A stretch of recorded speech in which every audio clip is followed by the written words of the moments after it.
Un petit mot tout d'abord pour rappeler la formule de cette émission. Un poète est à l'honneur que nous entendrons au cours de 2 séquences de lecture, entrecoupées par un entretien qui tentera d'en éclairer le contexte.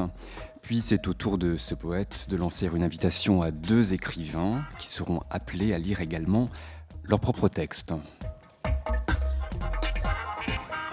Ce soir, notre invitée est Liliane Giraudon et elle a souhaité convier à ses côtés Henri Deluy et Jean-Jacques Vitton. Quelques mots tout d'abord sur votre parcours, Liliane Giraudon, avant bien sûr de vous écouter. Vous êtes née en 1946, vous vivez à Marseille, vous avez fondé ou participé avec d'autres poètes, et notamment avec Henri Deluy et Jean-Jacques Vitton ici présents à vos côtés, à plusieurs revues de poésie, notamment Action poétique, Banana Split, Impression du Sud. Plus récemment, vous avez participé à la revue orale vidéo filmée La Nouvelle BS. On compte 3 interventions par an au Centre international de poésie Marseille, le CIPM. Vous animez également la revue semestrielle IF, ainsi que les comptoirs de traduction de La Nouvelle BS. On aura l'occasion d'y revenir. Vous êtes membre de la mystérieuse Cosmétique Compagnie. Là encore, on en saura un peu plus d'ici quelques instants. Et vous êtes, Liliane Giraudon, l'auteur de plusieurs volumes de poésie, notamment publiés aux éditions POL. On peut citer parmi vos derniers titres Parking des filles en 1998 et Scare en 2002.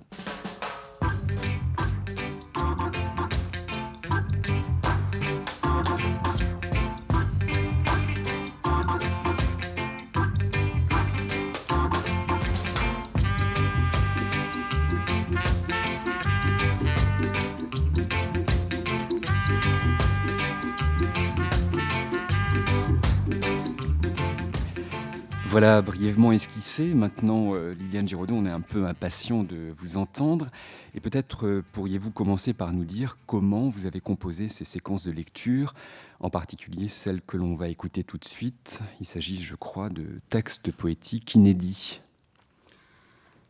Oui, c'est le titre du livre sur lequel je travaille depuis pas mal de temps et qui va me prendre encore beaucoup de temps parce que écrire la poésie me semble de plus en plus problématique. Disons que je cherche la forme d'un poème qui serait un non-poème. Le titre, c'est « Durée du temps du Ruth des Rossignols ». C'est le titre général. La séquence que je vais lire s'appelle « Pixel Méditation ». C'est un poème avec des personnages et des animaux.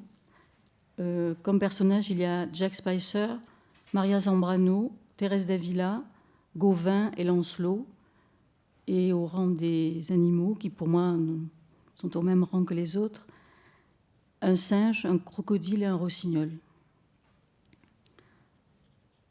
Ce sont des haltes d'une nuit, la femme, elles voudront dispersion du cadavre, usage des oiseaux, 1, 2, tactile dans sable, l'azote difficile et qui forme la soupe des nuages.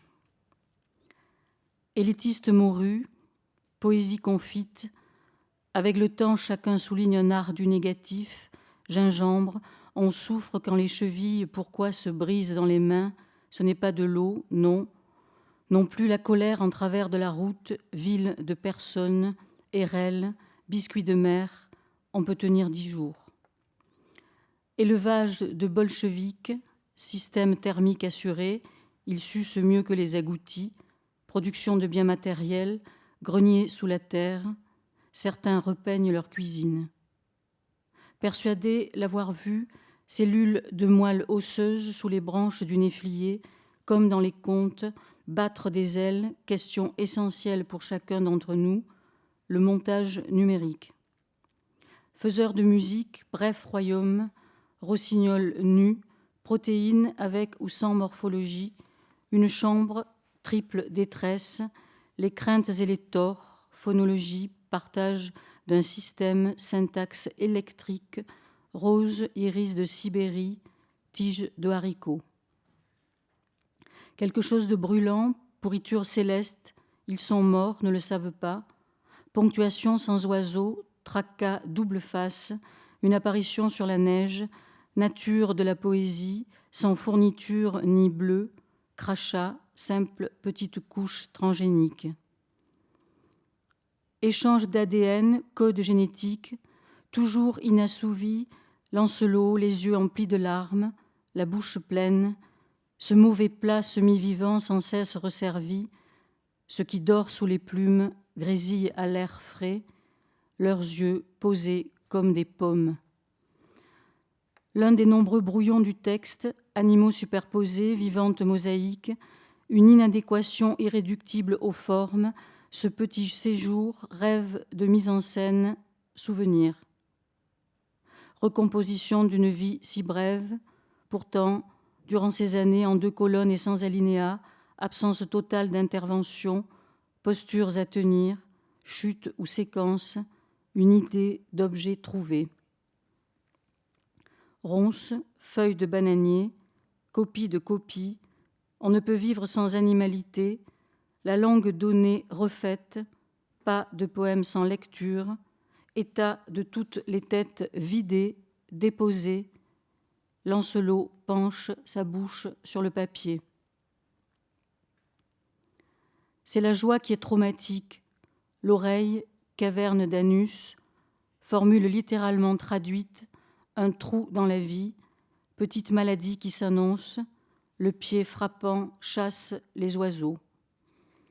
Broderie sans aiguille ni coton, un travail à la plume sèche, Jack repasse, lave repasse, un objet temporel, chemise, écoulement de la fonction narrative, il la pose dans chaque phrase, dépose le déclin des récits avec leur langue, petite scarification.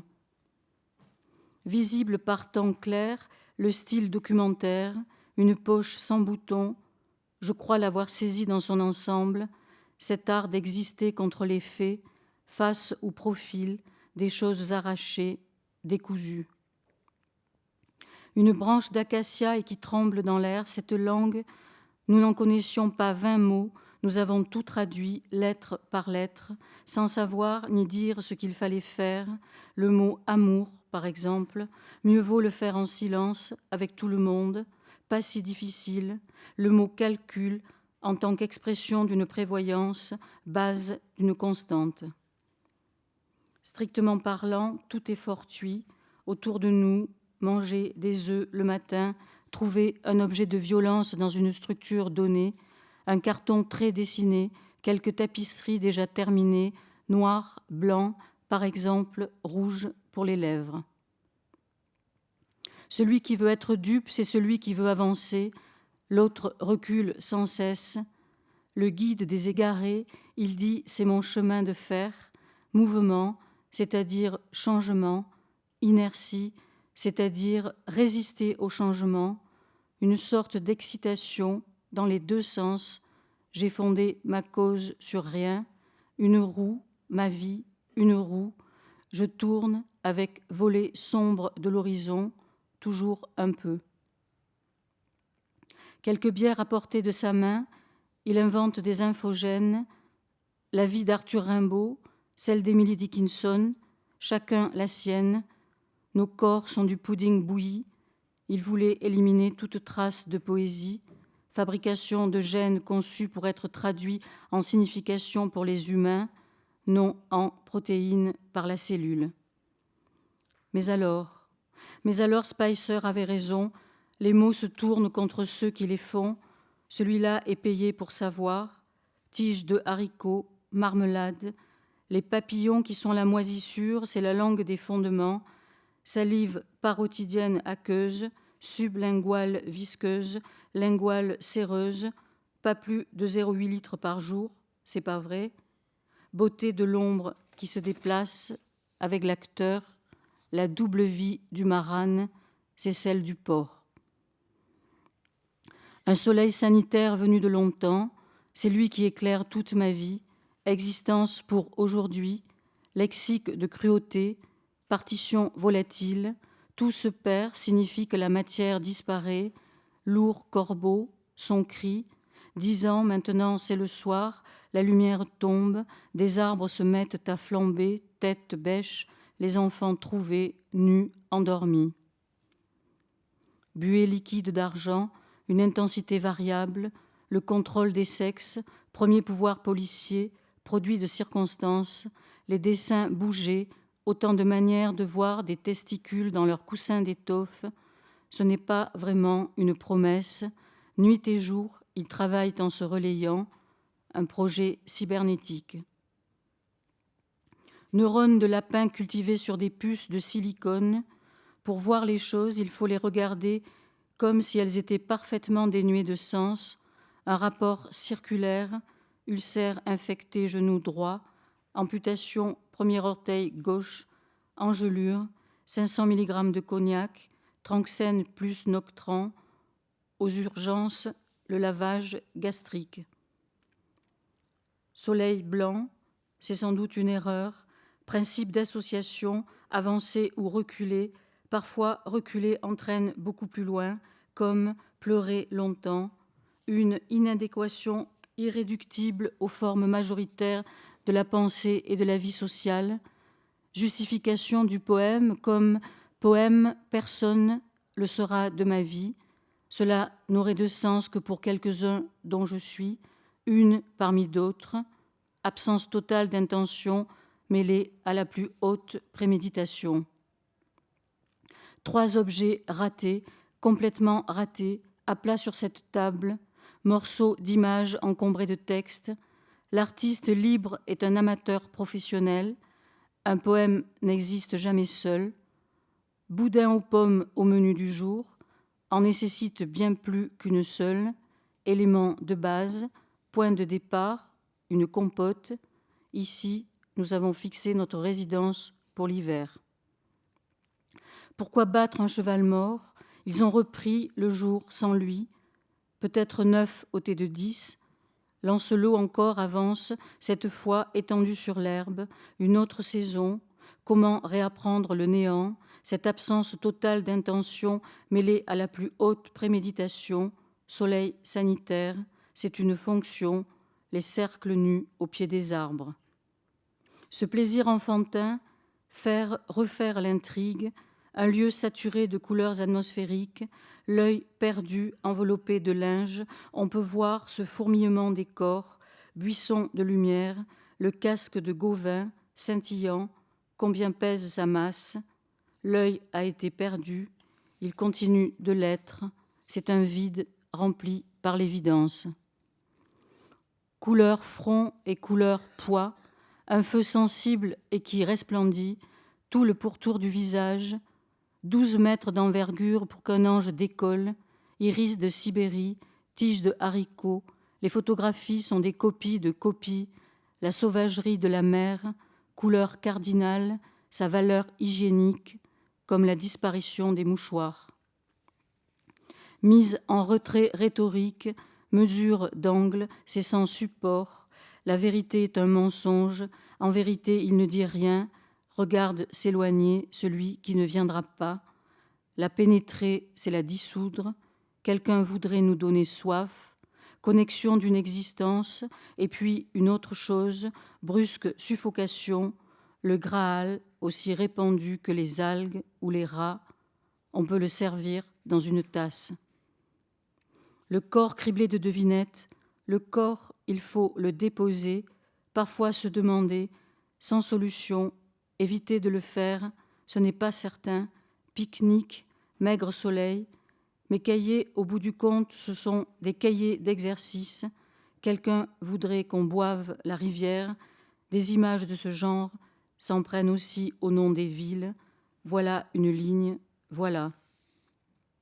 Ici, dans l'ombre, la pièce obscure, avoir voulu le calme, la pièce obscure, campagne humide sous la pluie dense, non pas perdue mais égarée, d'autres mutilations aussi, que la moindre parcelle déclare. L'enfant mâche un coléoptère, rouge à l'avant, bleu à l'arrière, profession curateur, il vit sur les peaux sèches, aime le vieil os. Candide, féroce, c'est à voir, une entaille entre les livres, triple cordage, quand l'état vécu n'est pas individuel, subjectif, ni ceci, ni cela s'ajoute aux autres, un singe de vous, une étoile. Disjointe, passant des nuits à fabriquer des allégories, mariage tardif, une phrase prise dans la prose, chaque poche scintillante, couteau fermé, couloir ouvert, donnez-moi du talc, faites-moi un singe. L'effet palmarès qui occulte nos livres, recouvrons-le de miel, les mouches engloutiront sous leur champ. Comment faire des images, son lit, tartine double, réduction de la durée de vie des produits, le non-humain dans le sexe qui le parle, qui, sans toi, envie de fuir comme de vivre.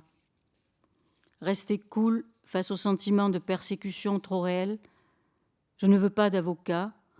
Le cœur de chaque poème, ce que le mitard est à la tôle, fabrique de condamnés, rapport de modèle à la copie, violet pourpre mêlé au blanc du zinc.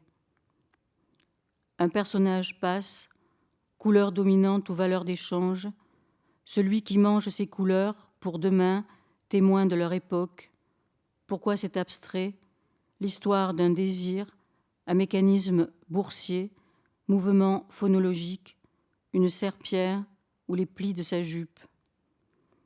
L'absence de but, fragment sur morceau, morceau sur fragment, nouvelle errance sans le moindre mouvement, lire dans les astres, c'est renouer un destin, comme dire, désarroi, indifférence, une pensée amère, pourtant joyeuse.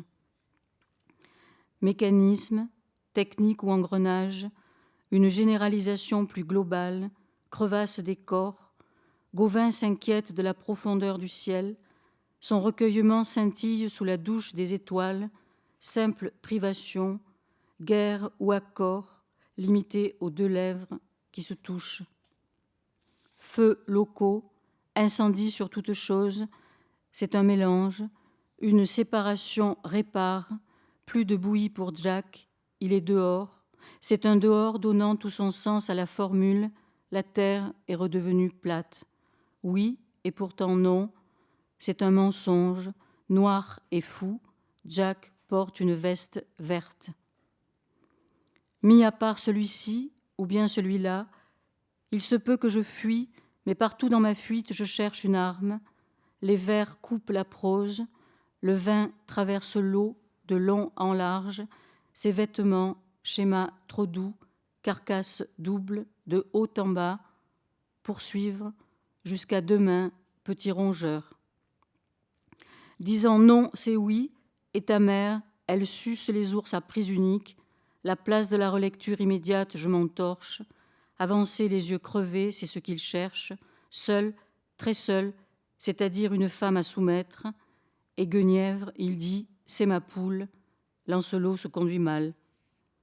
En 2 colonnes et sans alinéa, soleil blanc, une erreur de principe, condensation particulière, glissement significatif, une incorporation visible, la soupe d'anguille, toutes les torsions ne sont peut-être pas écartées, nos corps participent de l'éloge, face ou profil, des choses arrachées, décousues, science des perturbations, une théorie des tempêtes.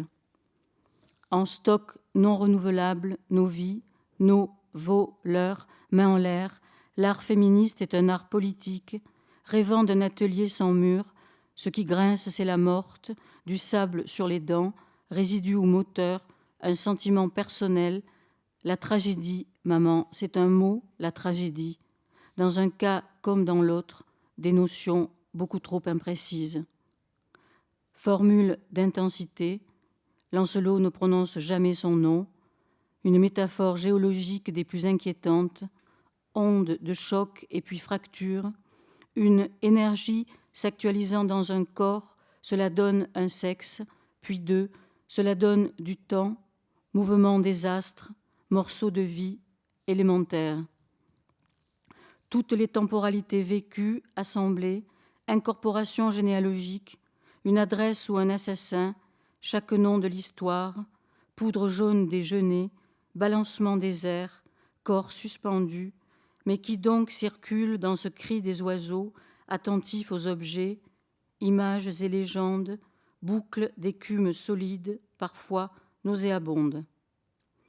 Minuscules explosifs internes, n'attendre rien, c'est une petite souffrance, celle de ne plus attendre, style entièrement inspiré par la vie qu'elle mène, un corps surexposé, tout ce à quoi j'ai renoncé, la taille directe, 7 cailloux d'une même couleur déposés entre l'Arbat et la Canebière. Le labyrinthe et sa coquille, une chambre personnelle, toutes ces lettres débordées en aggravant le système, manche après manche. Jamais Lancelot ne prononce son nom. Les nôtres sont à refaire. Le festin est l'ourlet, carcasse délicate ajoutée au meurtre. Où es-tu, oiseau Esther, envolé par la fenêtre?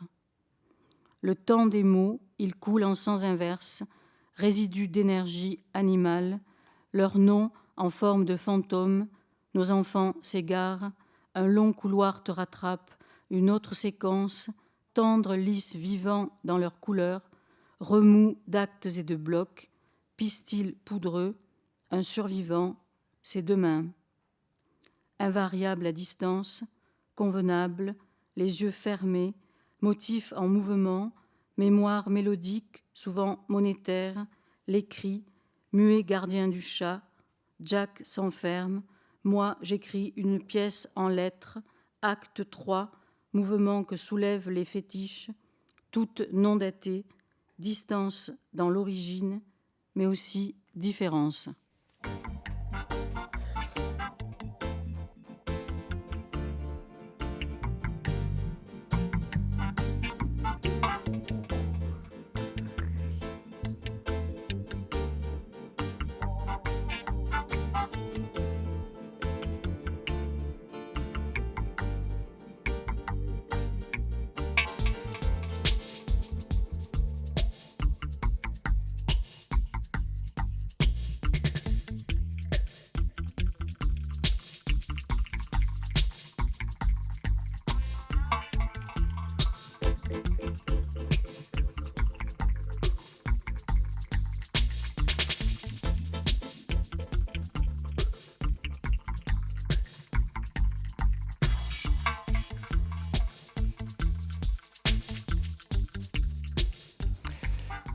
Il y aura une autre séquence de lecture, Liliane Giraudon, dans un moment, mais j'aimerais bien qu'on parle un peu en attendant et que l'on parle peut-être par exemple de la lecture publique comme celle que vous venez de faire. J'ai cru entendre dans le texte que vous venez de lire qu'il n'y avait pas de poème sans lecture. Alors, comment vous vivez ça, cet acte de lecture en direction d'un auditoire ? La lecture, ça m'a toujours semblé quelque chose de très mystérieux parce que je continue à passer beaucoup d'heures à essayer d'apprendre à lire à des adolescents, j'allais dire, pour lesquels on a pratiquement décidé qu'ils n'auraient pas accès à certains livres. Donc c'est une question qui pour moi est inséparable du fait simplement d'écrire ou de vivre avec les autres ou de vivre seul, ce qui me semble 2 performances, séparées ou ensemble d'ailleurs. Lire en public, c'est autre chose, c'est une façon de tester ce qu'on a fait, c'est aussi une façon d'être avec les autres, c'est aussi un truc narcissique. Et c'est vrai que dans le milieu de la poésie, je crois qu'il y a il y a un tel manque que ça crée des conduites parfois grotesques dans la tribu j'allais dire le cheptel poétique. Et c'est vrai qu'on pourrait peut-être se passer de lire, parce que souvent on lit entre nous, mais ça reste un objet assez incongru, surtout quand c'est pas vraiment du spectacle, parce que ça occupe un espace qui, je crois, appelé de plus en plus à disparaître. Tout ce qui ne relève pas d'un spectacle monnayable, par exemple. La gratuité j'allais dire du service public, parce que je suis fatiguée. Mais la gratuité de la poésie me semble une des dernières forces de la poésie. Alors évidemment, ça fait beaucoup râler les poètes parce qu'ils sont en même temps socialement maltraités, puisqu'ils sont obligés de travailler au noir pour survivre par ailleurs. Mais je crois que la lecture publique, qui dans le domaine du spectacle rejoint un travail, disons, des immigrés qui sont maltraités par rapport au monde du travail. Je crois qu'on fait un travail un peu marginal qui devrait nous apprendre des choses et nous faire penser. Donc je pense que la lecture publique a au moins cet avantage. C'est le degré zéro du spectacle, la lecture publique? Non, parce que dès qu'on s'exhibe devant plus de quelques personnes, on est quand même dans du spectacle. Et donc, avec le temps, on est amené à se poser des questions même sur l'aspect minimaliste ou le refus du spectacle, qui en est un autre finalement. Mais écrire, c'est un peu ça aussi peut-être. Publier, c'est aussi ça. C'est organiser sa pensée avec des mots et dans un corps. Et le livre est un corps qu'il faut penser aussi visuellement. Donc on est toujours dans de la vie finalement et dans des objets vivants. Alors vous l'avez dit, lire c'est écrire, écrire c'est lire, et vous êtes très sensible, Liliane Giraudon, à une pratique de la lecture de vos contemporains. C'est ce qui vous pousse à vous embarquer dans le travail continu de revuiste, notamment avec vos deux acolytes invités de ce soir, Henri Deluy et Jean-Jacques Vitton. Et vous n'avez jamais cessé tout au long de votre parcours d'écrivain de publier les textes des autres. Et je voulais vous demander, selon quels critères ce travail de publication des textes des autres poètes se faisait pour vous intimement?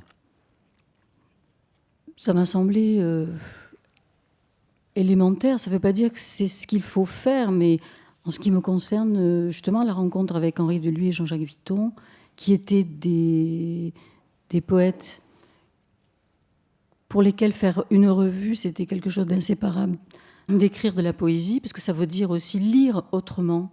Ça veut dire recevoir par la poste des textes d'inconnus, par exemple, ouvrir une enveloppe et se dire, la littérature, c'est ça, c'est ce qui se passe aujourd'hui, ce que je reçois, ce que je trouve, ce qui arrive.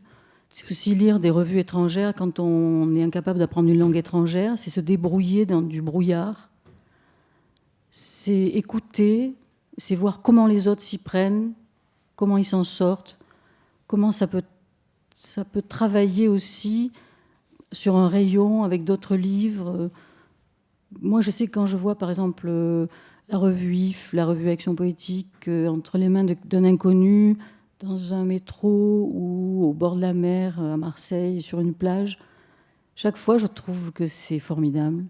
Et je pense que c'est pour ça qu'on fait des revues. C'est à la fois pour montrer ce qui peut-être n'est pas toujours visible. Et c'est aussi continuer à apprendre à lire aussi. C'est aussi agencer un ensemble de textes. Je sais que vous êtes sensible à la notion de fabrique de sommaire. Oui, ça c'est une autre... Enfin oui, c'est un peu plus privé, je dirais.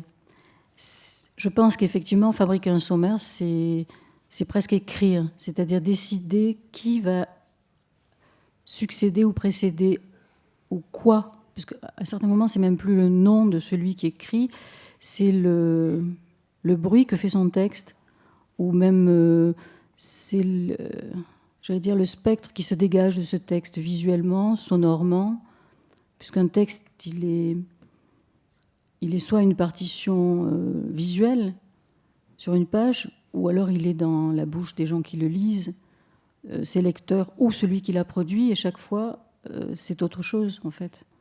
Et comment est-ce qu'on assemble tout ça? Comment est-ce qu'on réunit des gens? Comment est-ce qu'on réunit des langues? Puisqu'il y a le problème aussi de l'étranger. Pour moi, c'est quelque chose de tout à fait... Enfin, il me semblerait impensable de faire une revue, par exemple, qu'avec des poètes français. Parce que, pour moi, la littérature, c'est aussi l'autre. C'est essentiellement le rapport à l'autre. Mais un autre qui est vraiment étranger, à la fois à l'intérieur de sa propre littérature, de sa propre langue, et ça passe par toutes les langues, effectivement, et par aussi des histoires très différentes. Et ça apprend aussi à, comme les voyages, ça apprend à déplacer ce que l'on croit, c'est-à-dire à déplacer aussi des certitudes. Enfin, moi, c'est ce que la littérature m'a appris. Et c'est pour ça que c'est une des grandes passions de ma vie, je pense, parce qu'elle déplace des certitudes. Et donc, elle rend nécessairement vivant. Et en même temps, elle n'est pas dans l'amnésie de la mort, je crois. En fait, c'est un peu grandiloquent ce que je dis, mais c'est très simple aussi. Quand on pense à la fabrique d'un numéro de revue, qu'est-ce qui prévaut justement à sa ligne directrice? Qu'est-ce qui donne envie de sortir tel ou tel numéro avec tel ou tel auteur? Bon, il y a des dettes aussi. Enfin, je fais jamais une revue seule, hein, parce que parfois j'ai envie, je me dis, quand j'aurai 80 ans, toute seule, je ferai une revue. Mais je pense que ça doit être beaucoup moins drôle. Faire une revue, c'est payer des dettes. Par exemple, Spicer, il y avait très très longtemps, alors que je suis incapable de lire Spicer, vraiment, je lis à coup de dictionnaire, comme toutes les langues étrangères que j'essaie de lire. Enfin, toutes, c'est très réduit, il y en a 2, 3. Pouvoir les lire et les faire lire. Et recommencer les traductions, faire recommencer des traductions, mettre à côté quelqu'un qu'on reçoit par la poste ou quelqu'un qui vous donne un texte comme ça dans une lecture. Par exemple, là, le prochain numéro de IF, c'était un atelier de traduction à Marseille avec Andrea Raos. Et à la fin de l'atelier, il y a un garçon qui arrive avec une grosse enveloppe. En plus, il s'appelle M2 ou M carré, je ne sais pas. Il a un drôle de nom, il a une lettre et un chiffre comme nom. J'ai ouvert l'enveloppe et j'ai trouvé ça formidable. Il est dans le prochain numéro de IF, à côté de Gertrude Stein, Franco Harra et d'autres aussi. Ce serait un rêve de publier des textes sans la signature de leurs auteurs? Ça fait partie d'un des vieux projets que j'ai, mais jusqu'à présent, j'ai eu 2 candidats. Et j'ai trouvé personne pour faire le numéro. C'était assez drôle, mais je pense que je ferai ce numéro un jour. Mais bon, les gens avec qui je fais les revues sont pas chauds. Et il n'y a pas beaucoup de candidats, parce que, à un moment donné, je disais, finalement, il faudrait mieux faire une liste de noms, finalement. Si les gens ne publient que pour voir leur nom, ça c'est le problème de la signature, pourquoi est-ce qu'on ne fait pas une revue rien qu'avec des noms, des listes de noms, comme il y a sur les couvertures, puisque les gens aussi veulent que sur les couvertures, il y ait leur nom. Et je me suis dit, mais je crois que ça a déjà été fait quand même, des revues qui ont publié des textes sans la signature. Il me semble qu'il y a 25 ans, ça a dû être fait. Alors, lire, c'est écrire c'est lire, c'est être dans cette vie, vous l'avez ressouligné. Et on sait qu'être écrivain, c'est être habité par une posture dans cette vie. Je voulais vous demander, selon vous, quelle sorte d'écriture vous étiez-vous, Liliane Giraudon? Peut-être quelqu'un qui essaie justement de trouver... C'est comme... Enfin, moi, je vois, par exemple, quand un enfant sait mal écrire, tout son corps... Moi, je vois quand je passe dans des rangs de classe, je suis toujours étonnée par l'énergie que le fait simplement de tracer des lettres sur du papier, ce que ça peut réclamer d'énergie à des gens qui ne le font pas souvent, qui le font mal. Peut-être que ce que je cherche, c'est pour ça que j'ai beaucoup de mal à écrire la poésie, et que les genres, enfin le roman, la nouvelle, les genres un peu cadenassés, où effectivement il faut apprendre, il faut quand même... Enfin, il y a beaucoup de savoir-faire et en fait on ne sait rien. Donc l'écriture que je chercherais, ce serait quelque chose qui naviguerait dans ces catégories, qui échapperait aux catégories, qui éviterait une sorte d'apprentissage un peu qui... Enfin, tout sauf de la gymnastique, voilà. Et retrouver en écrivant cette attention, cette difficulté, ce soin, une petite souffrance aussi peut-être, qui fait que écrire, c'est vraiment aller chercher quelque chose à travers la langue, à travers l'alphabet. Vous disiez au préambule de votre lecture que l'écriture était devenue problématique et que vous aspiriez à un poème qui serait un non-poème. Oui, enfin, par exemple, je suis très intéressée par les images et je fais des espèces de dessins. C'est pas vraiment des dessins, mais je travaille beaucoup avec des plumes et des encres de Chine, des petits collages, et je fais beaucoup de photos. Mais c'est pas de la photo. En fait, c'est essayer de prendre des objets, des moments. Et je voudrais arriver à mixer tout ça dans un livre avec des séquences très brèves dont la contrainte serait une forme d'intensité. Alors peut-être que ça s'appelle de la poésie, mais c'est vrai que je me sens très mal à l'aise dans le milieu de la poésie. J'ai vraiment l'impression que je me suis trompée de film. Donc quand on se trompe de film, où on sort, mais j'arrive pas à sortir parce que j'aime bien être assise dans la salle poésie, comme une salle de cinéma, peut-être parce que les fauteuils sont confortables, qu'il est fait un peu chaud, puis que j'ai des amis que j'aime bien là-dedans. Mais je me sens pas très à l'aise, honnêtement. Sans doute à cause d'une idéologie.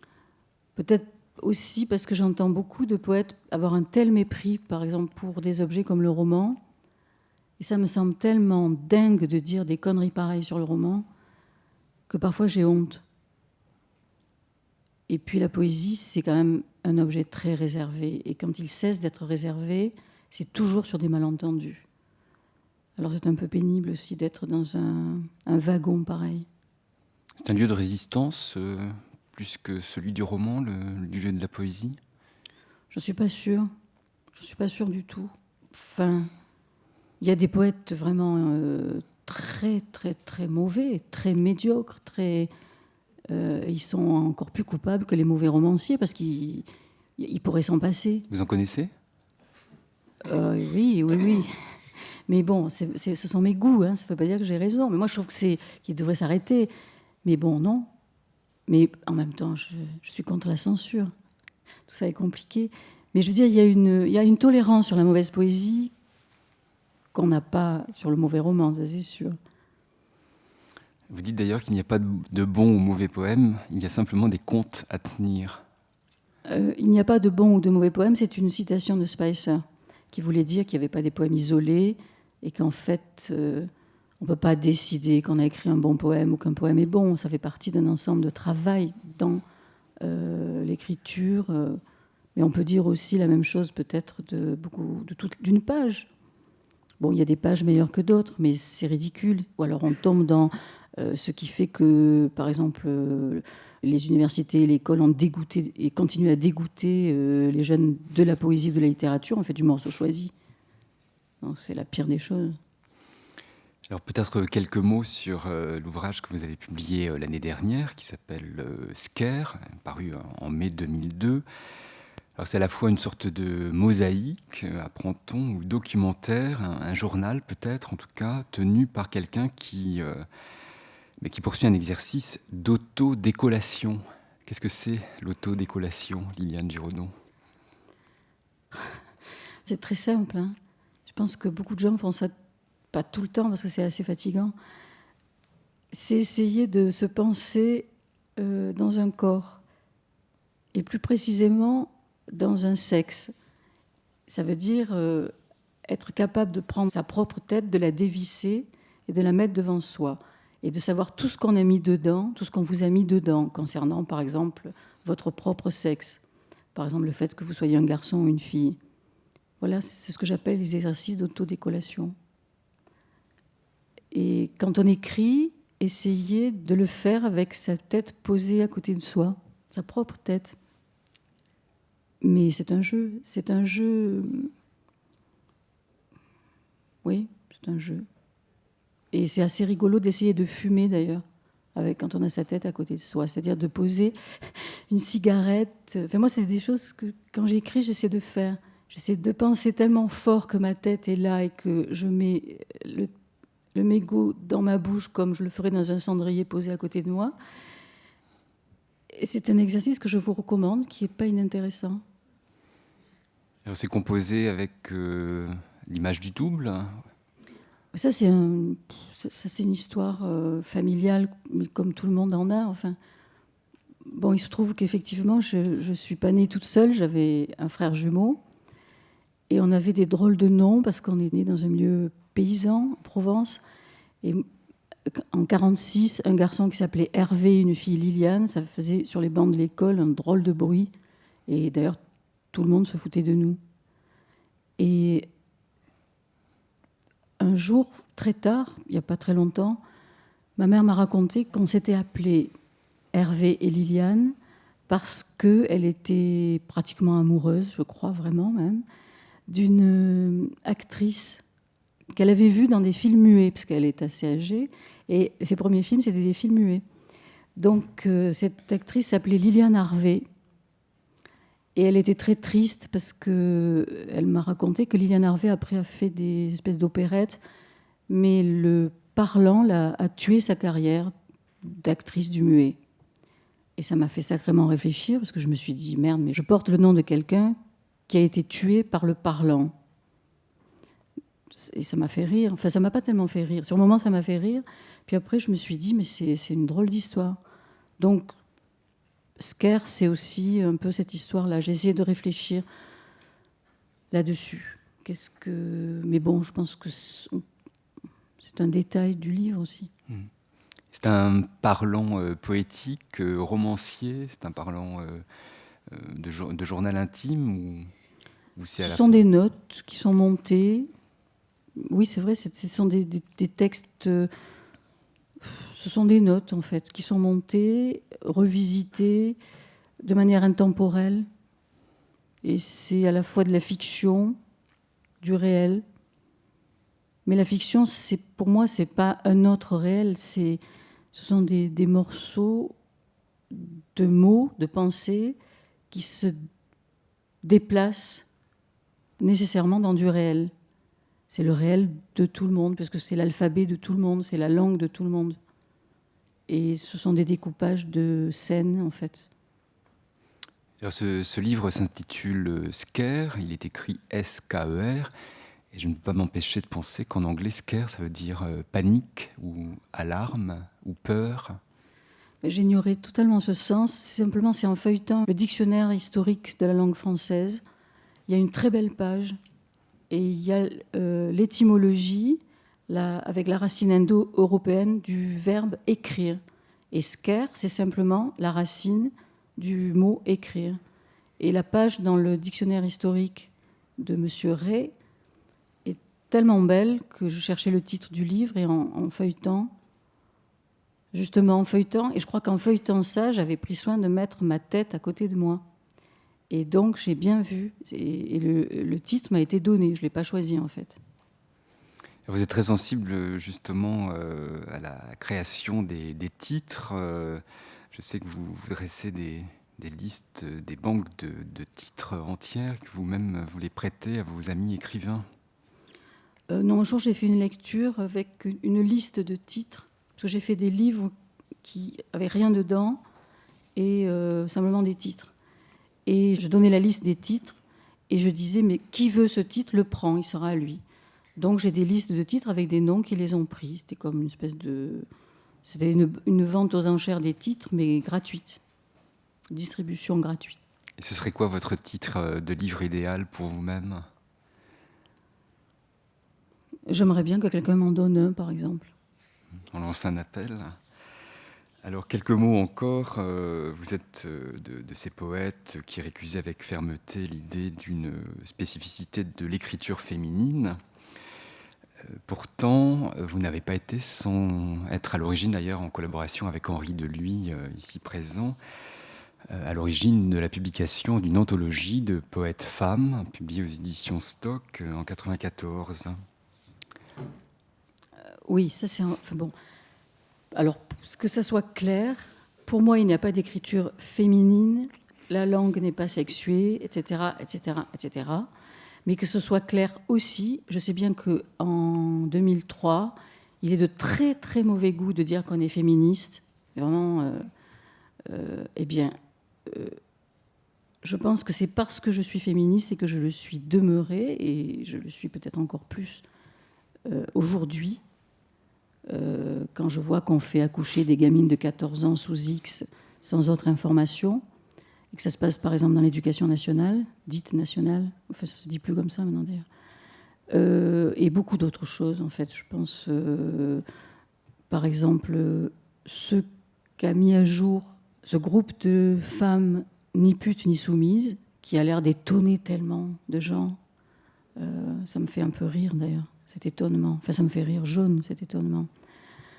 Donc je suis restée quelqu'un de féministe, je le suis encore. Je pense qu'il y a effectivement dans notre société une misogynie, une homophobie, etc., etc., qui persiste de manière très inquiétante. Je pense aussi qu'on est dans un état assez régressif dans beaucoup de domaines par rapport à la liberté de certains et de certaines. Et faire cette anthologie au moment où je l'ai faite avec Henri Deluy, c'était aussi un moment où on essayait de faire des comptes et on se rendait compte que la poésie française était une des poésies les plus misogynes qui soit par rapport à la poésie italienne, russe, anglaise, etc. Il suffit d'ailleurs de feuilleter des anthologies du 19e et du début du 20e siècle. Alors, une dernière question, Liliane Giraudon, car on voudrait vous écouter lire encore. Est-ce que vous pouvez nous dire deux mots de vos collaborations avec des plasticiens, des musiciens, et vous êtes membre activiste de la Cosmétique Compagnie. Vous faites de la géocosmétique. Alors la Cosmétique Compagnie, c'est une... J'aime bien dire c'est une fausse compagnie parce qu'on passe notre temps à se fausser compagnie. C'est-à-dire c'est une histoire de rencontre avec... chaque fois des gens différents, très jeunes en général, avec lesquels j'essaie de fabriquer ou des textes avec des images ou des objets et j'essaie de penser avec eux qu'est-ce que c'est qu'une page, soit à l'intérieur d'une revue, soit à l'intérieur d'un livre. Qu'est-ce que c'est qu'une page? Et j'ai trouvé une étymologie dans Borges d'ailleurs, de cosmétique. Je pensais que ça avait à voir avec la beauté, le maquillage, etc. Et c'était un peu... La Cosmétique Compagnie, c'est parti comme un truc un peu dérisoire. Mais en fait, l'étymologie de cosmétique, c'est ordre. Et non pas l'ordre au sens policier du terme, mais l'ordre au sens du cosmos. C'est-à-dire essayer peut-être de mettre un peu d'ordre dans ce qu'on voit, dans ce qu'on pense, pour justement le penser. Et là, ça rejoindrait peut-être le politique.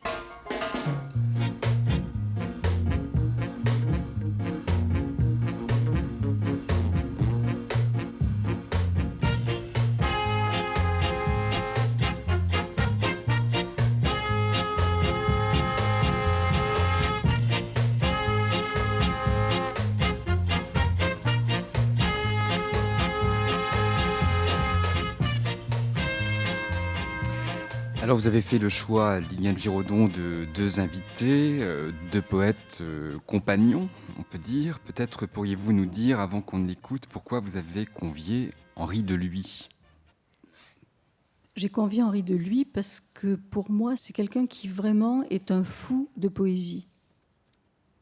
Mais vraiment de poésie.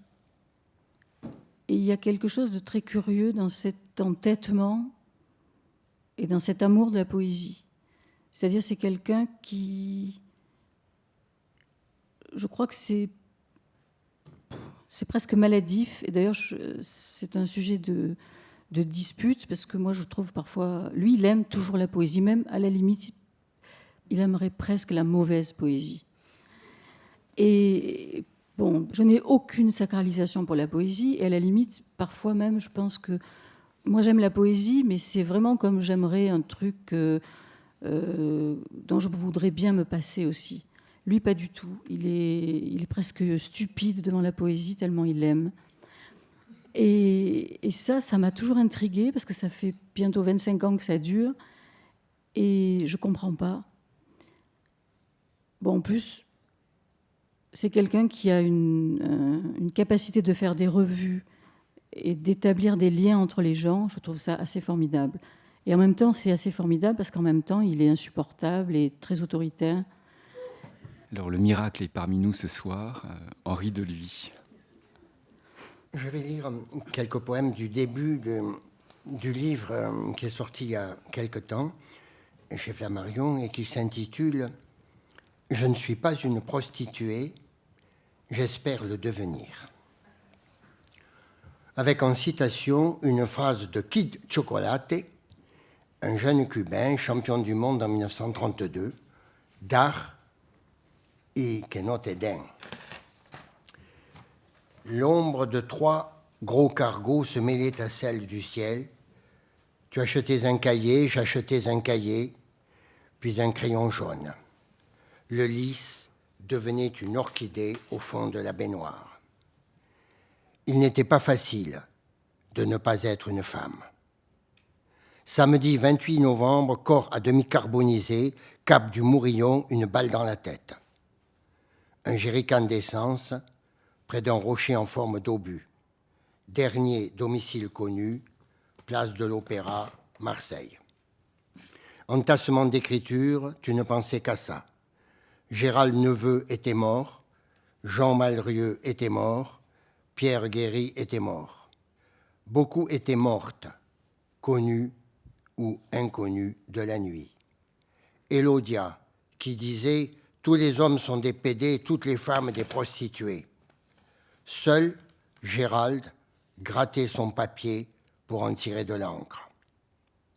La femme nue qui n'aimait pas cette chambre désirait mourir. L'amant désirait mourir. Josiane, Poupette, Josette, Myriam, toutes, sans moi, se sont aimées.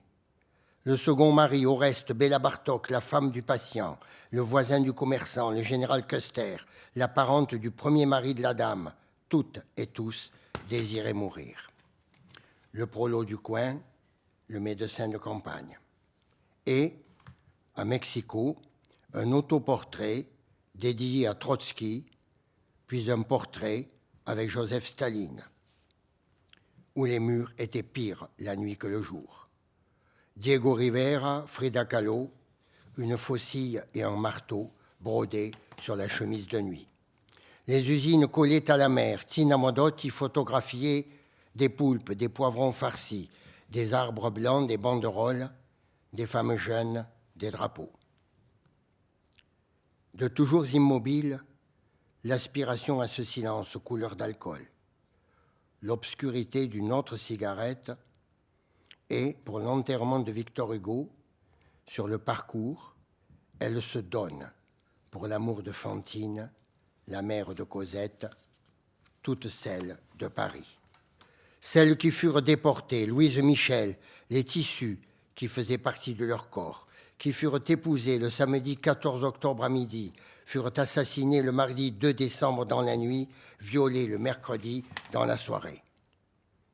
Piment moulu, verres à moutarde, feuillage blanc, fauvette tête noire, carcasse défaite, livre de cuisine, poupée mitraillette au poing. Une minuscule indienne, une enfant peut-être, vend des marcos et des jaguars d'argile.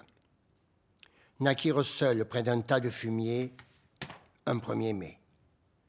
La jeune femme du Niger, elle n'était pas nue, elle n'était pas couverte, lapidée, drap bleu, cheveux couleur de muraille. Vent balayé sous une lumière en baisse, le premier venu n'était pas le pire. Et nous posions par hasard sur cette photo prise par un touriste sur la cheminée de son salon en Arkansas. Elles étaient toutes chinoises, elles posaient chaque matin les cages de leurs oiseaux dans les arbres, puis rejoignaient les salons de massage. Elles venaient les reprendre vers 17 heures. Gustave Flourens, mort au combat lors de la marche sur Versailles. Charles Delécluze, mort sur une barricade boulevard Voltaire. Tu aurais pu trouver le mot qui manquait, mais tu m'attendais. Brasserie Vepler, et tu lisais le jeune Mayakovsky. La mort ne t'a pas rajeuni, Vladimir. La mort ne t'a pas mis à l'abri. Il y avait en toi tant de choses détestables. Tu ne supportais pas que les femmes te résistent, Don Juan bolchevique aux oreilles d'amiante. Des hommes sandwich mettaient sous le nez des promeneuses des extraits de la Bible. Elle, sur un petit carton, avait écrit « Jeune pute » autour de son cou. La pluie changeait de couleur Et sur les murs de Marseille, les nègres dans leurs arbres, les bougnoules à la mer, tous les Arabes sont des pédés, tous les pédés sont des Arabes. Très pauvre d'abord, punie, puis très heureuse, punie en permanence. Tu ne supportais ni la science ni la foi, tu ne savais jamais ce qu'il y avait sous ta robe. Créature, disais-tu, belle de nuit, autel de passe, lumière sans profondeur au travers d'une lèvre, avec cette corde unique, tendue, et le vent qui brillait sur la pointe des acacias. Quand tu voulais être la femme que j'aimais. Il arrivait que le corps d'une femme fût sale, lui aussi, et les rafles de maïs pendaient dans la cabine de l'ascenseur. Et dans cette ville de Sibérie, en vitrine, un lit à 3 places. Lénine est toujours vivant. Le poète, lui, aimait les bouquets écarlates, les disques d'argenté de monnaie du pape, les brins de bruyère, les bourgeons blancs, les poussières d'argile qui tombaient des mains, les petits mots entendus à l'écart des conversations. Il n'était pas facile de ne pas être une femme. Un poème de Marina Tsvetaeva, que j'ai traduit du russe, et que j'ai publié dans un livre qui s'intitule « Sans lui », et où Marina Tsvetaeva échange des poèmes avec son amoureuse de cette époque, une autre poète russe, Sofia Parnok. Vous aviez la flemme de vous habiller, et vous aviez la flemme de quitter les fauteuils. Mais chacun de vos jours à venir serait gai de ma gaieté. Vous n'aimiez surtout pas sortir si tard dans la nuit, dans le froid, mais chacune de vos heures à venir serait jeune de ma gaieté. Vous l'avez fait sans penser à mal, innocemment, irrémédiablement. J'étais votre jeunesse qui passe. 25 octobre 1914. Liliane Giraudon, Jean-Jacques Vitton et moi avons pensé qu'il n'était pas possible que ce soir, il n'y ait pas quelque chose qui soit lié à ce qui se vit, à ce qui se passe aujourd'hui dans le monde. Je vais donc vous lire un texte écrit par un vieux poète américain de la Beat Generation, Laurence Ferlinghetti, que nous avons lu avec Liliane Giraudon à Milan dans la presse italienne, dans Il Manifesto, et que nous avons traduit. Le titre est « Irak, c'est l'heure de parler ». Et une énorme paranoïa s'étend sur tout le pays. Et l'Amérique transforme l'attaque des tours jumelles en début de la Troisième Guerre mondiale. Une guerre contre le tiers-monde. Et les terroristes de Washington appellent aux armes tous les jeunes, et personne ne dit rien. Ils ratissent tout ce qui porte turban, ils rejettent tous ces immigrants étrangers. De nouveau, ils embarquent tous les jeunes pour les champs de la mort, et personne ne dit rien. Et quand viendront les rafles, tous les grands écrivains, les poètes, les peintres, institutions nationales des arts de complaisance, continueront de ne rien dire pendant que tous les jeunes seront en train de tuer tous les jeunes de nouveau sur les champs de la mort. Le moment pour vous est venu de parler, vous tous qui aimez la liberté, vous tous qui aimez la recherche du bonheur, vous tous qui aimez et dormez, plongés dans vos rêves privés. C'est pour toi le moment de parler, ô majorité silencieuse, avant que ton tour ne vienne.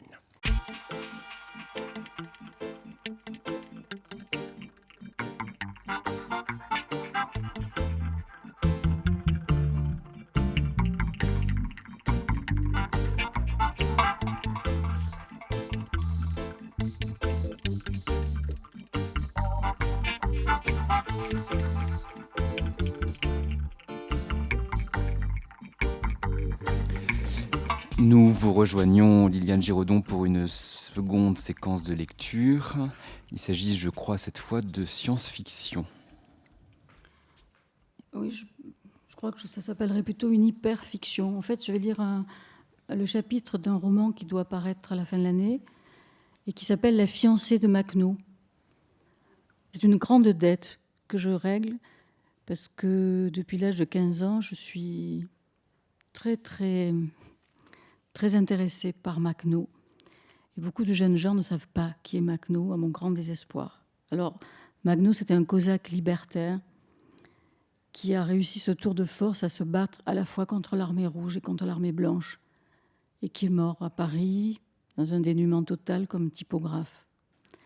Et ce roman, c'est une histoire un peu compliquée. Ça se passe, il y a un centre de tri où on a fait des essais sur des gens, des essais physiques. Il y a un personnage féminin qui s'appelle Laïka, qui s'est enfui du centre de tri et qui veut aller retrouver Makhno. Il y a aussi des personnages clonés. C'est une fable, en fait. C'est vraiment une sorte de science-fiction. Je vais lire des morceaux du chapitre 13. La gazelle m'a retrouvée. C'était pendant mon sommeil. Je dormais, j'ai eu peur. Elle, toujours aussi haute dans ses cheveux embrouillés, elle a ri en voyant mon couteau. Elle a perdu un bras, mais celui qui lui reste sert pour les deux. La première nuit, elle m'a beaucoup reniflé sur tout le corps, disant que je sentais l'ancienne viande. Au début, je n'ai pas aimé. J'aurais préféré rester seule. Et puis, elle a ri. Seule, j'avais peur. Je ne savais plus rire. Maintenant, je crois que je préfère qu'elle soit là. Son évolution semble stoppée. Aucun retour du sang. Mais sa résistance à la fatigue est bien plus grande que la mienne, et depuis quelques semaines, je parviens tout à fait à l'aimer. C'est elle qui a construit le radeau et l'a aménagé. Bientôt, nous allons quitter les bordures du fleuve et commencer le trajet en direction de l'ancien barrage. Depuis que j'ai fui le centre, je comprends mieux pourquoi il me fallait échapper aussi à moi. Le monde est détruit. J'ignorais que le monde était détruit. Maintenant, sans l'avoir de mes yeux vus, je peux le savoir, comme pour ce qui est de ma vie. Celle de cette carcasse, ici, accroupie dans un trou, au soleil, et qui écrit ce qu'elle écrit. Je ne sais plus rien de cette enfance découpée dans la mienne, ni des histoires qu'ils ont voulu effacer pour m'en greffer d'autres. Mais celui qui se prenait pour Franz se trompait. Les corps ne sont pas une longue patience, ou alors ils sont ce qu'on a fait de nous, des corps morts, tombés de la longue patience. Mon corps, ils ne l'ont jamais éteint, et dans celui de la gazelle, pourtant arrêté, il y a une énorme impatience, toujours allumée. Détachés, nous avons cessé de nous confondre avec les autres. Elle dit qu'elle s'ouvre jusqu'à n'en plus pouvoir, mais qu'elle peut toujours. On doit en tout se fier au flux interne, ne regarder ni à droite ni à gauche. Le monde que nous quittons se prend lui-même en dégoût, c'est pour cela que nous le quittons. Elle disait « Chacun de nous est un fait, chacun de nous est un chiffre. Je ne comprends toujours pas pourquoi l'autre répétait ça à voix basse, entre ses dents, et comme si ça avait été pour lui seul, pour lui tout seul. Il y avait aussi cette histoire du verbe entendre, ces exercices sur le son qu'il nous fallait subir pour que justement il nous devienne impossible de comprendre ce que nous entendions. Tu as eu si peur, disait-il, tu as eu si peur. La place du mort n'était pas une case vide, c'était la nôtre. La nuit, je dois détacher mon corps de celui de la gazelle. Elle sanglote dans ses rêves, et si ses sanglots toujours sont silencieux, ils m'éveillent pourtant et me font peur. Je pourrais l'étouffer dans son sommeil ou la blesser, l'attacher, puis ensuite l'abandonner, mais elle est plus forte que moi. Quand elle dit que je dois oublier Makhno, qu'il y a longtemps qu'il a cessé d'exister, que ce sont des images qu'ils ont incrustées à l'intérieur de moi, je voudrais le faire, ne plus l'entendre, qu'elle meure, qu'à nouveau je sois seule. Le temps semble ne pas changer, bien que les nuits soient véritablement froides. Les pluies ont cessé, le moment d'embarquer avec nos provisions et tout ce qui nous sera utile approche. Les ombres ont disparu depuis l'arrivée de la gazelle. Elles ont ramené avec elles les provisions de sucre épargnées par les fourmis et les rats. Restent les armes dans des caisses, démontées et remontées par celles qui se souviennent encore de leur maniement. J'ai beau lui dire que leur poids va nous encombrer, qu'il sera plus facile de troquer la toile ou des couvertures, elle s'entête. Maintenant, elle dort seule dans une autre cabane, armée. La dernière soirée, nous la passerons près du feu, à manger nos conserves. Il y aura aussi du miel que maintenant je peux absorber. Je comprends que mon corps précédent, ici et maintenant, serait peu adapté à ma nouvelle vie. Désaccordé. Il me faudrait le tuer pour qu'il me suive. J'ai parfois l'impression que c'est ce qui s'est passé. Il m'arrive de chercher certains de mes anciens membres le long du chemin qui monte à la cabane où je dors. Pourtant, jamais aucune trace, nulle part. Ça fait beaucoup rire la gazelle, dont le nouveau régime se limite à de l'eau et de la viande crue.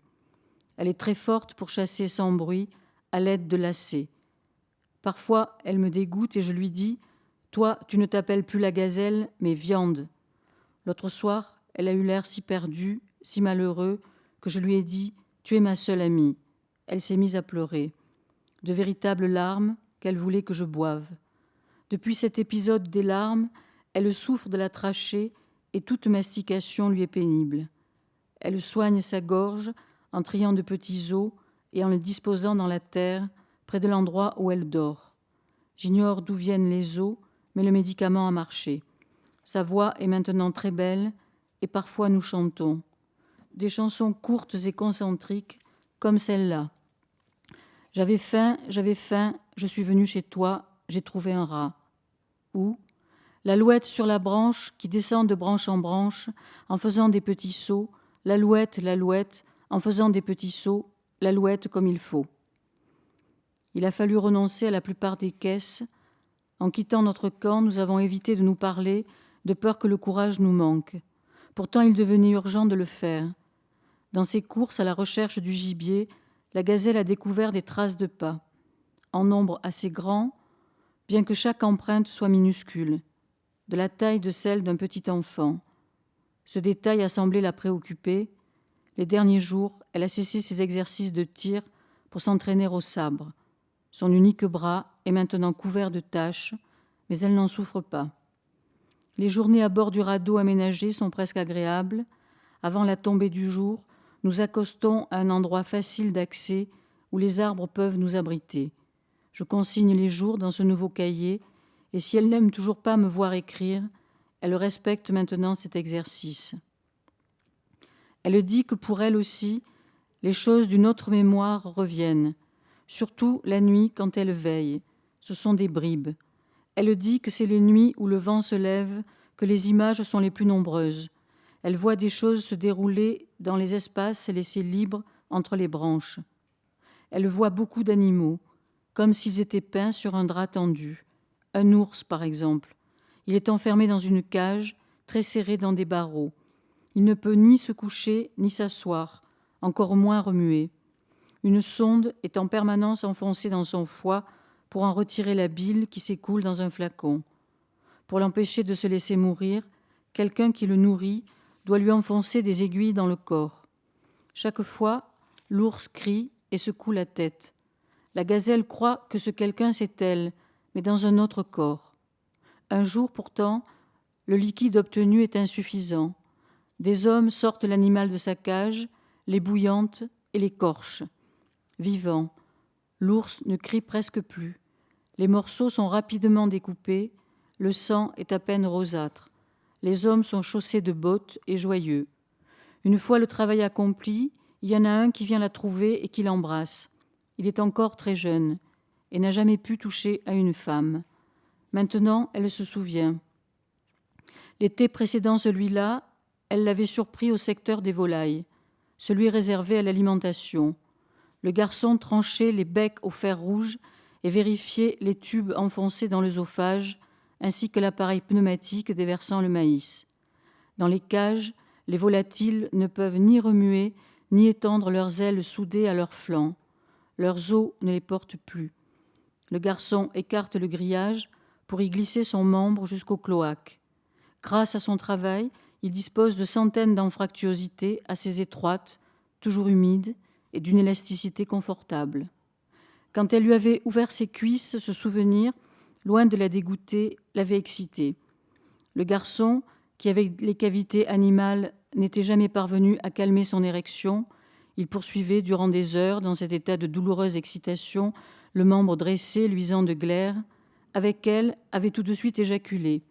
Aussi, et selon toute apparence, il était devenu fou d'elle, voulant même l'épouser, la garder séquestrée dans la bicoque qu'il occupait derrière l'ancienne voie ferrée, ne supportant pas l'idée qu'elle puisse disposer de son corps avec un autre, trouvant sans doute effroyable d'en être réduit à aimer une femme portée à la fornication.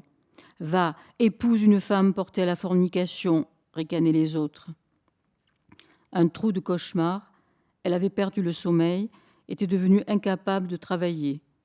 Chaque nuit, dans ses rêves, c'était une sombre caverne d'horreur, un passage où des bêtes invisibles la frappaient. Tous ceux qui pouvaient l'aider avaient de la bave sur les mains et par prudence la repoussaient.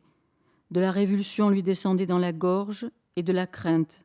Cette peur précise qu'au lieu de secours, son appel n'attire de nouvelles horreurs de la part de ceux dont précisément elle espérait l'aide et dont elle avait peur.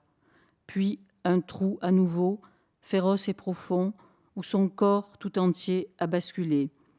C'est elle et elle seule qui avait décidé de se porter volontaire pour les expérimentations.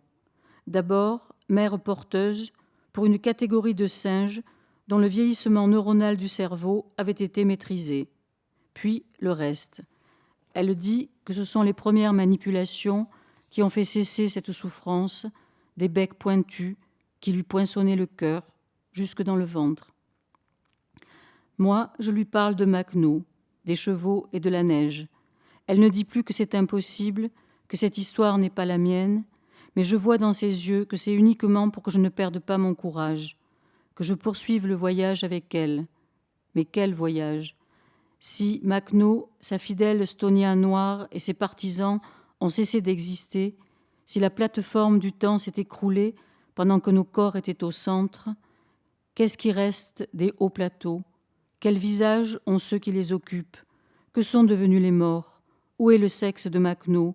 Combien de corps a-t-il pénétré depuis le mien? M'aime-t-il encore? M'aime-t-il toujours? Notre nourriture se compose essentiellement de poissons.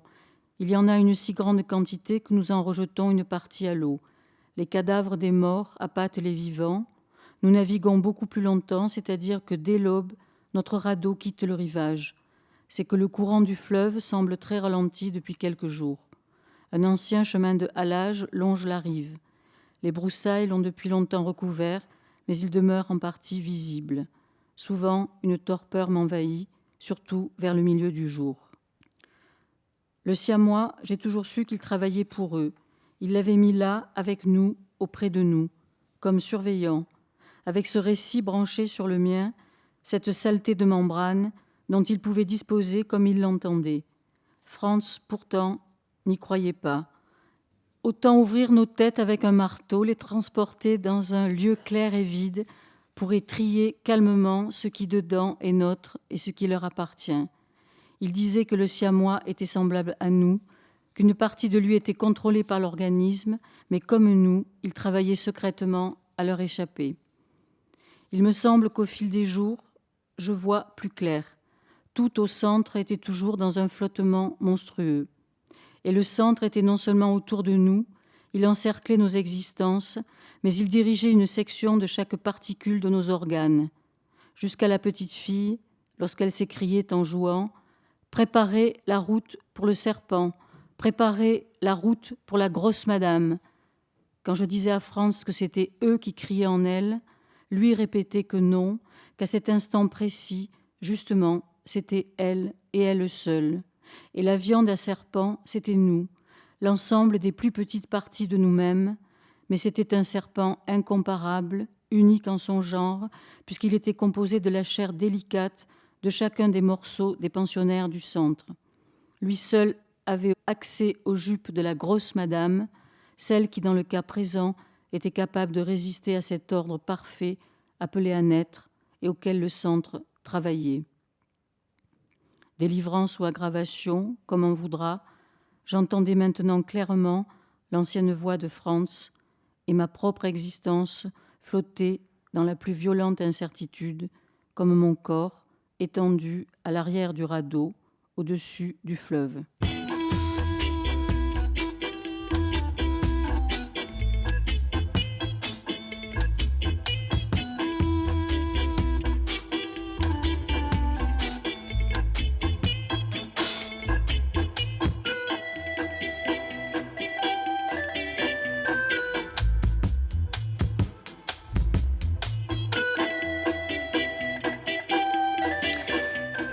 Le moment est venu de nous dire pourquoi, Liliane Giraudon, vous avez souhaité que Jean-Jacques Vitton soit également avec nous pour une lecture ce soir.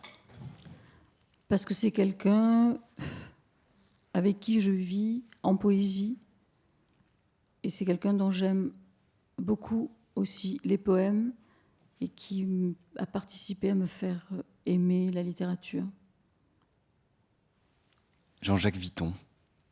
Je vais lire quelques pages d'un prochain livre, paraître chez POL. Ce livre s'appelle « Comme ça » et il sortira à l'automne.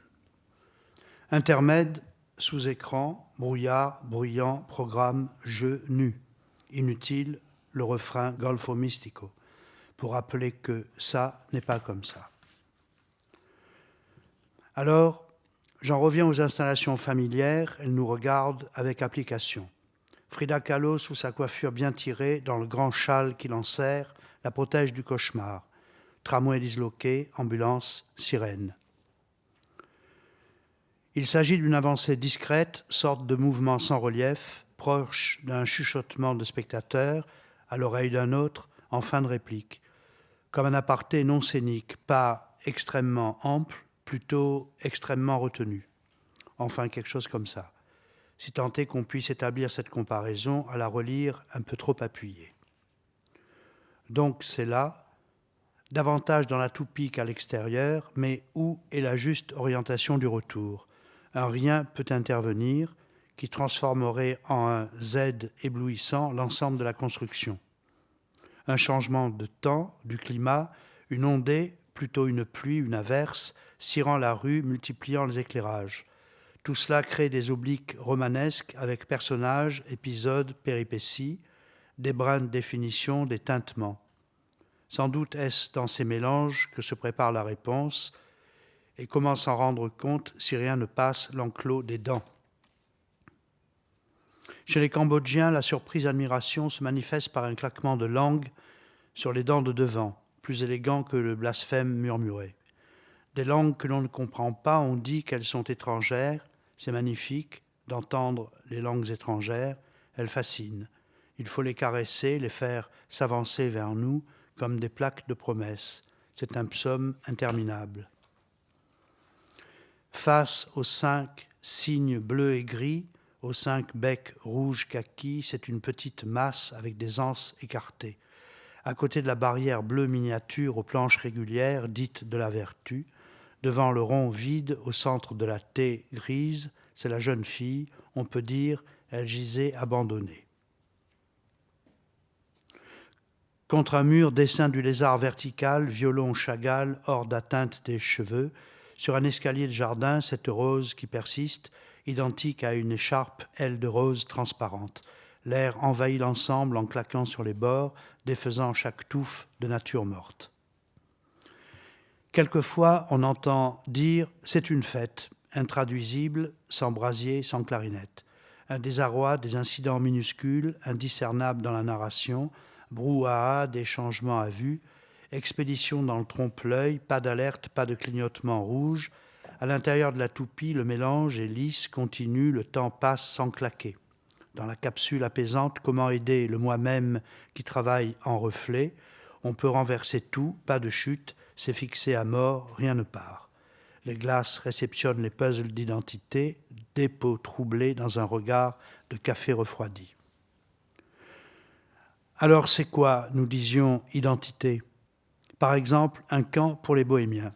Il se devait d'être pittoresque. En harmonie avec la Camargue, j'ouvre l'huître, le catalogue d'histoire. C'est le salut au drapeau à Salier, un camp d'éternement pour nomades. Au centre, Albert Robigny, dernier directeur du camp, colonel Pelé et M. Royer l'avaient précédé, 3 directeurs pour ce camp, 1942-1944. On ne s'était pas bien vu, on s'était battu, on était battu, on était malheureux. Comment trouver sur une étendue ce qui n'a pas de traces? Chercher un entassement qui n'a rien laissé, sauf en horizon, les mêmes poteaux électriques, sur du rien très plat, des rizières inondées, ancienne entrée latérale, ancienne entrée principale. Les gendarmes sont venus nous chercher, ils nous ont mis dans des camions, vanniers, acrobates, monteurs de chevaux, chauffeurs, ambulants, violonistes, danseuses. Tout le sans trace redevenait réel, petits groupes sur route droite sans parler, à quelques instants de la pluie, sous les nuages épais en plafond bas, début de chaleur dans une belle luminosité. C'est l'inévitable charme discret. Ils ont brûlé nos roulottes, il y avait dedans une 50aine de violons.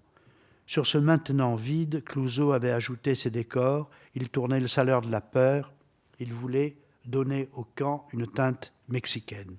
Je ne sais pas très bien à quoi ça sert de raconter. On peut se demander pourquoi en août 1944, des avions alliés ont mitraillé ce camp de concentration pour bohémiens, mais on se demande pourquoi les Alliés n'ont jamais détruit les voies ferrées menant au camp nazi d'extermination. Plus loin, l'ahurissante crèche blanche des Saintes-Maries, bordée d'enclos boueux, remplis de chevaux scellés. Juste au-dessous d'une écœurante ouverture, cocon défoncé, toiture éventrée, on voit les tubulures tordues, le ciment éclaté, ce noir total qui troue le blanc pourri. C'est une femme figée, les bras collés au corps, on pense oratorio, on ne sait pas. Répétition silencieuse dans un désastre, sous une poussière de quoi? Assassinat de Poulam Devi le 25 juillet 2001, arrivée discrète du jeu Karam, entrée en scène du Rouge Panthère, apparition d'une femme blonde, peut-être Vénus, elle est virtuelle, mais son visage surgit. Lorsque nous vous avons dit adieu, à quoi songiez-vous en compagnie de l'homme ivre? Emportiez-vous notre assemblage de paroles ou aviez-vous laissé sur la table un paquet convenable rempli des restes à jeter, histoire, raconta, déclaration? À notre retour du lac imbécile, cette femme au pull rouge qui se détournait, évitant notre passage en tenant un chien par le cou, comme un long sac maigre, que cherchait-elle à terre? Une laisse, des traces, des pièces.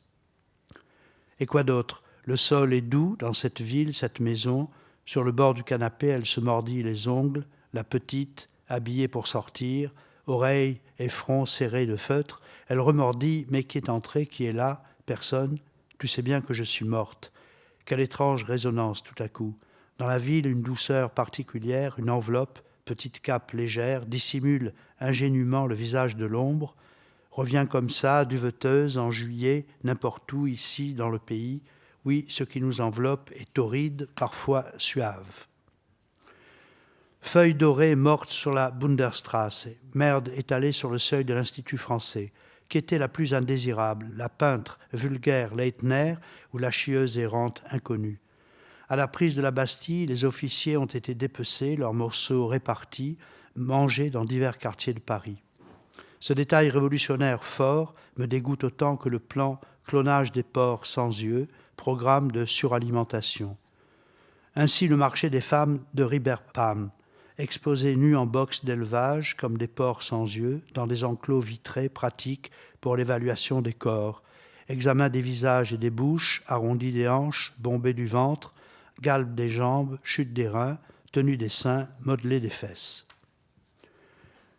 Les voix changent, la manière de sonner, ce qui sort de la gorge, pas encore de la bouche, ce qui est entre les lèvres, sur le bout de la langue, et le timbre, une autre saison, séance pas vomi, une autre colorature. Pas d'amplification, pas de décor, un aplat raclé, un peu suspendu, non approchable, invérifiable. C'est bien ça, ça change des fables, ça n'arrive pas maintenant d'un seul coup. Bon, c'est un récit sans histoire. Il continue à passer entre le blanc froid des dents, sous le rose moribond des lèvres, dans la fumée muette des explosions. C'est une explication sans nécessité, une manie triste, une pensée triste, et ça se danse, un nom africain. Écoutez bien, c'est un tango. Ça craque et ça tremble de toutes parts, mais dans les accalmies, on perçoit les corps et les cordes. Voyez, nous sommes dans la forêt. Indications simples comme chute de pierre, verglas fréquent, toute situation régulière, alors que fosse commune est une situation particulière, mal acceptée à cause de commune, la fosse. Dans cette succession sans rapport de temps, des cris joyeux par saccades, passage de bolides sur une route vide, les voyageurs debout à l'arrière gesticulent, agitent leurs chevelures, c'est une fête déferlante. Les hurlements dévalent dans les voitures remplies par les tueurs d'Allende. La peur persiste sur la terrasse, je reconnais cloué à une planche, le masque bleu et noir et large, la bouche d'où sortent les rires. En aperçu rapide, c'est une chambre, des meubles, un corridor, des portes, une rencontre. Ça change, compartiment, case à cerveau, va de par léger à s'en va léger. Même troupe priant, trieuse, un salon. On ne les entend pas, on les voit, les rires. C'est choisi. S'en va léger, alias, cligne sur loup et danse. Une fois admis, on passe à un ensemble. La chambre libérée par le pensionnaire provisoire. Dans un coin, eux deux seuls, des larmes pour s'en va léger. Elle le presse contre elle, le calme. Elle l'installe sur une jolie chaise, devant la fenêtre deux battants, ouverte au soleil, sur ruelle, chemin qui borde un mur, couvert de verre, un sable simple, un peu de pente, une grande clarté ouverte, s'en va léger est une annonce, une feuille de route. Je dors dans une transpiration étrangère. Se réveiller permet de fuir la pellicule, les yeux ouverts, on reste soumis au mélange. Sur la carte retournée, c'est la figure du chat, sa chair est douce et bonne dans l'obscurité. À ce qui reste tranquille, il ne faut pas toucher. Les références de textes récemment publiés par nos invités de ce soir. De Liliane Giraudon, on peut lire Scare et on pourra lire La fiancée de Maqueneau aux éditions POL. Henri Deluy a récemment publié quant à lui Je ne suis pas une prostituée, j'espère le devenir aux éditions Flammarion. Quant à Jean-Jacques Vitton, son prochain livre s'intitule Comme ça et il paraîtra à l'automne aux éditions POL.